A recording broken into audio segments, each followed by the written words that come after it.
warahmatullahi wabarakatuh. Apa kabar anak-anak semuanya? Bapak harap semua dalam keadaan sehat dan tentunya tetap semangat di dalam belajar. Meskipun pembelajaran kali ini kita laksanakan secara daring, yang di dalamnya nanti kita akan belajar bagaimana menganalisis sumber-sumber hukum Islam. Anak-anak semua, tema pembelajaran kali ini cukup menarik ya untuk kita pelajari bersama. Karena di dalam menjalani kehidupan ini tentunya kita harus ada pedoman agar kehidupan yang kita jalani ini benar-benar terarah. Tentunya endingnya adalah kita berharap semua selamat di dunia maupun selamat di akhirat.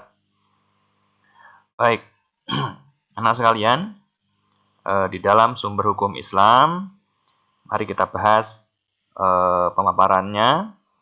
Yang pertama kita bahas dulu tujuan pembelajaran. Nah, pembelajaran kali ini bertujuan untuk bahwa nanti diharapkan setelah anak-anak mengikuti pembelajaran ini, maka anak-anak bisa menganalisis makna dari kedudukan Al-Quran, hadis, dan ijtihad sebagai sumber hukum Islam. Yang kedua, diharapkan juga anak-anak mampu untuk mendeskripsikan macam-macam sumber hukum Islam berdasarkan dalil nakli. Anak-anak sekalian, kemudian dalam sumber hukum Islam itu ya pengertiannya yaitu bahwa sumber hukum Islam adalah suatu rujukan, landasan atau dasar yang utama dalam pengambilan hukum Islam. Ya. Dan terdapat sifat juga di dalam sumber hukum Islam yaitu yang pertama bersifat dinamis. Ya. Dinamis artinya berlaku di mana saja, kapan saja, dan untuk semuanya. Kemudian sifat hukum Islam yang kedua adalah benar, yaitu kebenarannya kebenarannya bisa dibuktikan dengan data atau kejadian. Dan yang ketiga adalah mutlak, artinya tidak ada keraguan di dalamnya. Oke. Nah, berikutnya bahwa dalam Al-Quran ya ini ada dalam sumber hukum Islam ya. Ada beberapa sumber, ya, yaitu ada 3 sumber dalam sumber hukum Islam. Yang pertama ada Al-Quran, yang kedua ada Al-Hadis, dan yang ketiga adalah Ijtihad. Al-Quran sebagai sumber hukum utama Islam, dan Al-Hadis sebagai sumber kedua hukum Islam, dan yang ketiga ada Ijtihad, yang mana merupakan salah satu kunci dinamika hukum Islam. Anak sekalian, kemudian kita akan fokuskan pembelajaran kali ini di dalam tentang Al-Quran ya. Dari 3 tadi kita ambil fokus dulu. Yang pertama yaitu tentang Al-Quran dulu. Nah, apa itu Al-Quran? Al-Quran memiliki pengertian yaitu tentang bahwa dari segi bahasa, Al-Quran berarti yang dibaca atau bacaan. Namun dalam segi istilah, Al-Quran memiliki pengertian bahwa adalah firman atau wahyu Allah yang diturunkan kepada Nabi Muhammad SAW melalui perantara malaikat Jibril yang merupakan mukjizat dan menggunakan bahasa Arab, berisi tentang petunjuk dan pedoman hidup bagi manusia, dan bila kita membacanya merupakan sebuah ibadah. Oke, anak sekalian, jadi tidak semua firman Allah itu dinamakan Al-Quran. Karena tidak semuanya diturunkan kepada Nabi Muhammad. Kenapa menjadi Al-Quran? Karena diturunkan kepada Nabi Muhammad, itu cirinya. Ya, dan menggunakan bahasa Arab juga cirinya Quran. Nah, sekalian yang kemudian adalah tentang nama-nama Al-Quran.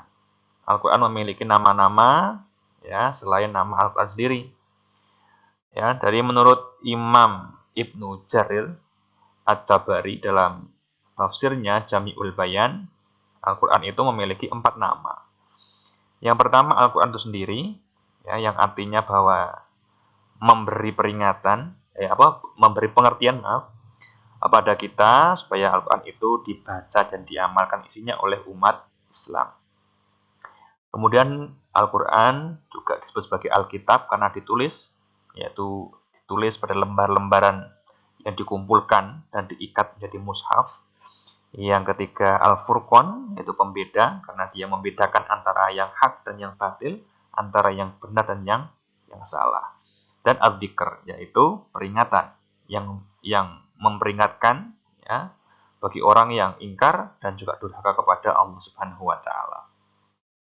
Anak sekalian, kemudian kita beranjak ke kedudukan Al-Qur'an ya. Jadi Al-Qur'an adalah sebagai sumber hukum yang memiliki 3 komponen dasar, yaitu yang pertama ada hukum i'tiqadiyah yang mengatur hubungan ruhaniyah manusia dengan Allah Subhanahu wa taala dan berhubungan dengan masalah akidah, keimanan ya, dan tercermin dalam rukun iman. Ilmu yang mempelajari tentang keimanan disebut ilmu tauhid, ilmu kalam atau ilmu usuluddin. Kemudian ilmu hukum yang kedua adalah hukum amaliyah, yaitu yang mengatur hubungan ruhaniyah manusia dengan Allah Subhanahu wa taala. Itu antara manusia dengan sesamanya dan dengan lingkungan sekitarnya. Hukum ini disebut hukum syarak atau hukum syariat, dan ilmu yang mempelajarinya disebut ilmu fikih. Kemudian yang ketiga yaitu hukum khuluqiyah.